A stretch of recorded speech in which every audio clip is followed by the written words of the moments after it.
நாம் இன்றைக்கி பிள்ளைங்களோட பிரேக்ஃபாஸ்ட் ஐடியாவில் வந்து பாசிப்பருப்பு ராகி வச்சு ஒரு தோசை செய்ய போகிறோம். தோசையும் செய்யலாம், அதில் வந்து ஊத்தப்பமும் செய்யலாம். அதுக்காக பாசிப்பருப்பு ஒரு 2 ஹவர்ஸ் ஊற வச்சு அதை நல்லா மிக்சியில் அடித்து எடுத்துக்கோங்க.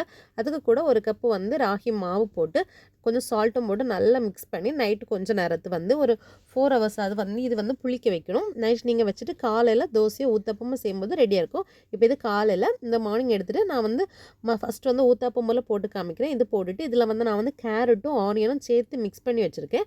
அதை வந்து இந்த மாதிரி டெக்கரேட் பண்ணிக்கிறேன். உங்களுக்கு இதில் வந்து கேப்சிகம் வேணும்னா கூட போட்டுக்கலாம், இல்லை வேறு என்ன வெஜிடபிள்ஸ் வேணும்னாலும் நீங்கள் போட்டுக்கலாம். இந்த மாதிரி ரெடி பண்ணிவிட்டு மூடி வச்சுக்கோங்க. அப்போ தான் அது வந்து நல்லா குக் ஆகும். அதுக்கப்புறமா நெக்ஸ்ட்டு சைடு திருப்பி போட்டு இறக்குறீங்கன்னு சொன்னால் ஊத்தப்பம் உங்களுக்கு ரெடி ஆகிடும். பிள்ளைங்களுக்கு பிரேக்ஃபாஸ்ட்டு இந்த ஊத்தப்பமும் அப்புறம் வந்து பனானா வந்து கீல ஃப்ரை பண்ணியும் கொடுத்துருக்கேன். கீல வந்து கொஞ்சம் நாட்டு சர்க்கரை கூட போட்டு அதை வந்து ஃப்ரை பண்ணி கொடுத்துருக்கேன்.